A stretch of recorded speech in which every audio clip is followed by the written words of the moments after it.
All right, good morning and good afternoon, everyone. So again, we're doing a little bit of widget training today. So Chad, as usual, is going to go over a couple of widgets. So Chad, go ahead. Okay, cool. Today we're going to go over the list and the list preview, and also the list search. And then if we got time, we can also do list RSS. So we're going to do all the lists today. But it's pretty simple. The list basically allows you to create a list of items such as posts or products or locations, events or pictures or videos or whatever you want. And once you create that, it's going to create the widget. And it's going to be, this is going to be blank here, the list items. You would simply click add a new item to the list, and it would let you organize your independent list items. This is actually very similar to the blog widget in terms of how it functions. So you basically create your articles independently, and then you'd organize them after. So you'd simply click create a new item, and then that's going to make the that's going to make the list right here.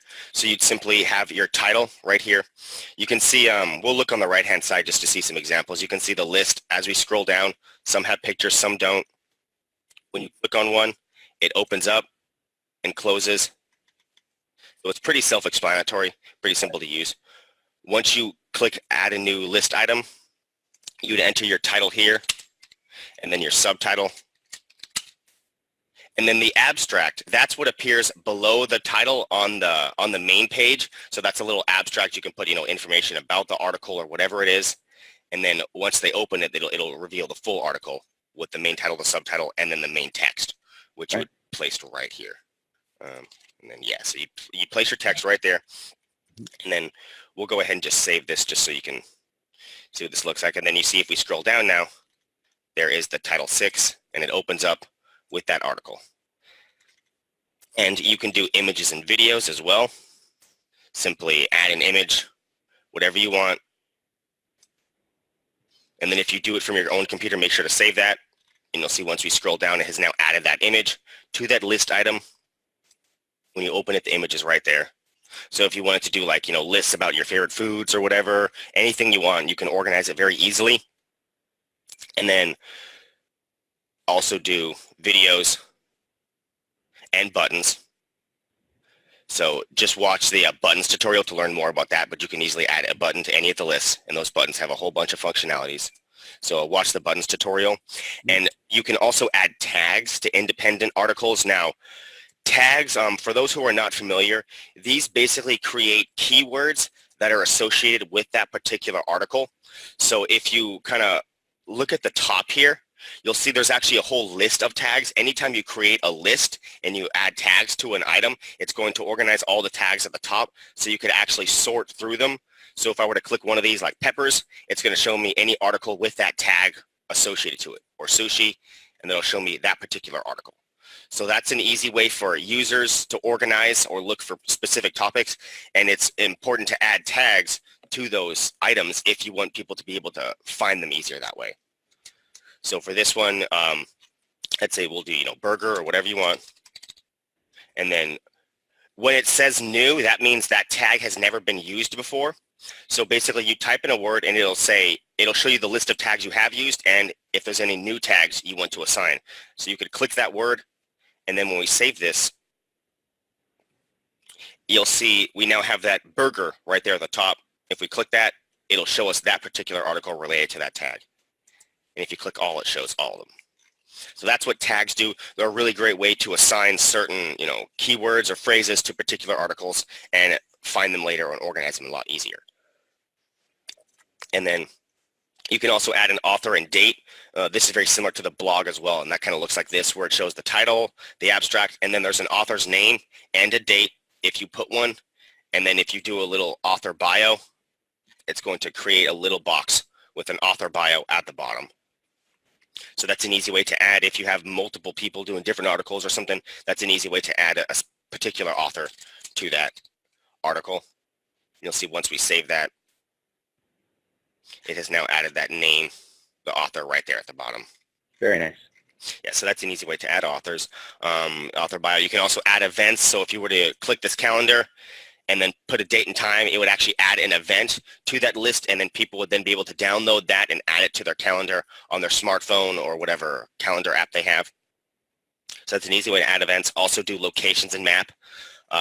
Maps are pretty simple. You would literally just type in any location, and then the map would automatically be placed inside that list item through Google Maps. So when we open that, you'll see there's now a map there. Very easy, super simple to add. You saw how quick I did that. Mm-hmm. And then also attachments as well. So if you wanted to literally add a particular file or a download, you can just browse from here, and then would be able to upload a file, and then they would then be able to download that from that list item. So that's an easy way to add attachments as well. And then the last one was the search SEO, I believe, which is a little bit more advanced training. But see, it added that download file button. If I were to click that, it would download that particular image. Mm-hmm. So that's an easy way to upload items and stuff to a server. And then for this last tab, this is the search SEO. This is more advanced training, but this is for like the Facebook, social media, and search engine optimization. But pretty much, you don't have to worry about this too much unless you're actually worried about that particular list item being in SEO. But once you have everything laid out, you put your main content, your title, your text, your pictures, mm-hmm. and everything that you want, you would make sure it's saved, and then that list item is ready to go. You can then go back to that main list by clicking this top button here or clicking the back button on the bottom, and you'll see all your list items, and you would simply click add a new item and just add more items to the list to however many you want. And basically that's how a list works. Once you have, what's that? Can you go back to, just go back to one of your examples? Yeah. And just scroll down just a minute. We have a question. Okay, so see where it says images, video, align? Right. Oh, yeah. Right there. So this is where you can kind of go and adjust where you want that image, whether you want it below the text, above the text, because we did have a question about that. Right in there is where you're going to adjust that. So okay. I think I skipped no. That's a separate training on that too as well. So it's just a reminder. That's why we're doing this. So that's how right. It's pretty self-explanatory though. It shows you if you want the picture below the title and centered, you can do that, or if you want it above the whole block or below the whole block. So if I do it this one, it should put the burger at the very bottom because it's going to be below the whole block. Oh wait, that's when we open it. We'll figure out how that works. And then that was actually for I think a different article. We're going to go over how all that works, and then we'll make sure that's perfect. But pretty much once you have everything set and all of your particular list items, you can organize them independently by clicking this tab. And this is where you would organize as far as the pages and how many items per page and how those pages are loaded. So normally this list is just one large page that automatically scrolls. If you want to put different items per that page or different number of items per page, you can set the number of items per page. So if we want to do 3, for example, you'd simply type in 3. And then you'll see there is now only 3 items per page, and we would then have to click this button, show more, to load more items, and that'll load it as the pages go down. So that's pretty easy way to organize different pages so it's not all one large big screen. And then if you want to organize how that particular page is loaded, you can do kind of 2 different methods. You can do a normal page count with buttons where they go left and right, back and forth between pages, or you can do this like you saw here where I had to click a show more button and then it loads it all on that one page. Or you could do like this where they actually go back and forth between pages. Okay. Right, and then that's so that's an easy way to organize that with this search, order, and tab. Perfect. And then if you want, you can also do like additional tabs such as, maps and with calendars, or maps with markers, or calendars with events. And once you have everything organized as far as pages and how many articles per page you want, you can also organize how those articles are arranged manually. So if you click this items order, this default/manual order will let you manually organize it in this list items. So if I were to move this around, title 2, that'll bring that up to the top so that you see how that manually organized it. Right. And then if you want, you can organize it by date instead. So that'll automatically organize it, and that'll only work if you actually assign a date to that particular article. So some articles have dates, some don't. Right. And that'll organize it by date automatically. Yeah, and Chad, while Chad's going over this also too, is we all know by now, anytime, personally, when I am trying to learn a new widget, learn anything with the system, I absolutely just go in, grab the widget. I play with every single item on the widget, every single item. So if I was to build a site for somebody, I'm going to go into that particular widget that I'm going to do. Now, granted, I pretty much know them now, but I'll still go into it. I play with everyone. So Chad, go to the top, if you will. Go to the top of the widget. Of the widget? Yeah, so just let me, so just click on Title 2. No. Go back, Chad. Oh, Title 2. Oh, okay. Yeah, Title 2. So what I simply do is scroll down. We know here, we know how the main text is. Even stop at the main text, Chad. Stop at the main text for me. So when you stop there, you have a whole lot of features in that. Even though, no, Chad, don't touch on any. Yeah. Even though we have gone over all of them, there's training on it. Still, the whole thing is you should go over every single one of them. The link, the picture, find a code to put in, find every single thing. Remember, you're not building a site necessarily that you want to sell or even for your own personal use. You're figuring out how every single feature works. That way, you'll know it. You're testing it. You may not memorize it all, but in the back of your mind, you say, oh, I know there's that feature. And Chad, scroll down. So now when we go to images and videos, same thing. What am I going to do over here? Not only am I going to browse, I'm also going to use a global library. I'm also going to use the media library. I'm going to try everything. Then I'm going to see what it looks like when I do all the different images, videos aligned. I try every single feature. Then I go down to the alternate title, slider. Then I try the fade. I see everything. I put a video in there. I put in a YouTube, a Vimeo, a Facebook, video frames, buttons. I try every single thing until I get to the bottom of the page. Then I've seen the functionality of everything that it can do. If you do that for every single widget, you'll master this platform by the end of all those widgets because you'll know what widgets you use common, what widgets stand out, what we all have in there. And so that's what I do when I'm learning every single thing on this because it's so fascinating to me and there's so many different facets of this. As I said at the very beginning, when everybody came on, I said, this in the hands of 10 different people, I'll get 10 different answers of how they would want to use it. So that's the power of all this. And so again, that's just what I do for all this. And then when me and Chad are going to come in, and then Silvio, we're going to show you them all too as well.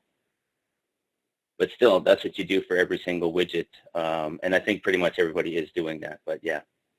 All right, so Chad, go on to the continue on. There's a lot you can do. I just want to view this in the full screen just to see how this works because you can organize it differently on desktop versus mobile, as you've seen. So yeah, you can do pages, and on desktop, obviously, everything's going to look a little bit different. But you can still organize how that's shown, and then how it looks desktop versus mobile with this. So that's where this was meant to come in handy. Is you didn't see the example here on the right because this is mainly on desktop where you're going to see the alignment because it kind of scrunches everything automatically on cell phones because it's such a small screen. Right, and then again, that's why I always say the little tip is see what it looks like on your computer. If you have a tablet, excellent. I also always send myself a link either in an email or typically whenever I'm working on a site, I send it to myself in Skype and then I open it up on my own cell phone too as well. So then I really see. And it's pretty much mirroring what our device is over here on the right, the placement holder, but I still want to see actual what it looks like on a phone. Because remember this, when you're using your computer, your monitor, it probably does not have the resolution of an actual cell phone that somebody's looking at it. So it may look one way on your computer and look, wow, amazing on a phone. That's what I usually notice is when I look at this on my phone, it's just like, wow, it's just perfect. So that's little tips that I use. Yeah, I'll always definitely look back and forth between them, especially when it comes to large things like lists and stuff where pictures and text can easily look different on, computer, and you can rearrange them differently. And we have the undo and redo button now too as well. So you really can't go wrong now. So right. Yeah. And then as far as the other tab, once you've organized everything into your pages and you have all of your articles and items ready, you can organize how it's searched and how people can look through them. So if you wanted to add a search bar to the top, you can flip this switch, and then when we save this, you'll see it'll automatically add a search bar right there at the top. And if you type in any of the keywords, titles, or text within the articles, that'll pull up that particular article. So that's an easy way to add a search bar. Simply flip that switch right there. If you have maps, you can show a distance near me button. And you can also do the pagination, which is, we went over this, the items per page, and then whether it's a scrolling page or the flipping page, and then list style and layouts. This is the mobile column versus desktop columns. So if you want, you can organize this a bit differently on mobile versus desktop. I usually recommend one column for mobile because as you can see, it gets a lot smaller once you put it in 2, and then 3 would even be smaller, but you can organize it however you want, which is pretty neat. Then you can do, multiple columns on desktop, and then, so if you did 6 columns on desktop, there's only 6 titles, it would actually squish that into one page at that point. So it's pretty neat how this works. And then you can show the image above the text, below the text, to the left or right on desktop or versus mobile, and the image shape. So these are all have rounded corners, but if you want, you can keep them the original image as they were squared. You'll see these are now more square images and rectangular. And you can also show as an accordion, which is pretty neat. So when you flip that on, that's going to crunch all of the articles up into smaller boxes here, and you would click them to open them up and collapse them like an accordion style. See how those open and collapse. That's just a different way to organize and show all of your articles. And then as far as the other options, that's pretty much it. The show accordion as open, meaning they're not closed, they'll automatically load all open and you'll have to close them manually, or you can load them closed. And then the additional options is just mobile versus desktop. You can determine whether it's hidden on one or the other and whether they have to be logged in. And for the additional styles, it's all, the custom classes and CSS, and you can do backgrounds and animations. Those are all just like the other widgets. Yeah, exactly. As you just go in and you play with them all. Right. So it's pretty simple to do. Basically, you would add a new item to the list, do each of your list items individually. Once you've got them all, you would organize the page and how they're laid out, and you have a nice organized list, easy to use. Extremely easy. Right. And then what I can do right now is we can also show the list preview because that's directly related. Yes, show the list. So what I'll do is to do a list preview, you open it, and you have to already have a list on your page or your website in order to actually preview one. But a list preview basically shows you a selected number of items from a list in a small little preview format. So you simply create that, and then we're going to go back and we're actually going to put that on top just so it loads quicker. So we put that on top, and then once you open it, you see here, it's going to ask you a few different options, not a whole lot to do, but you basically choose the widget you want to preview. So you drop down, we only have one list, so it's only going to show us that one. If we've got multiple widgets, it'll show us all the widgets for that page. You'd click it, you'd show the number of items you want to show. So we want to show 3, and how they're ordered. So if you want to do it by date or the manual order, and what it shows, such as the title and the abstract, or if you want to show a title and image, or the abstract, title and image, or just the title, and the columns on mobile versus desktop. So once you save it, you'll see at the very top, there's these 3 items right there. If you were to click one, it'll open up that particular item related to that article. Okay. So you see how it automatically loaded the preview, and then here's the full articles where I can actually scroll through pages, and that preview will always stay the same. See, it's always going to be those 3, but I can now scroll between different pages with my actual list. Mm-hmm. Can you show that what it looks like on desktop too? Yeah. So once we go there, you see it'll organize it right there at the top, and then on desktop it does, and actually refresh the page when it's switched between pages, which is neat. Excellent. Yeah, really simple to do, pretty easy to use, but remember you have to have a list in order to actually preview something.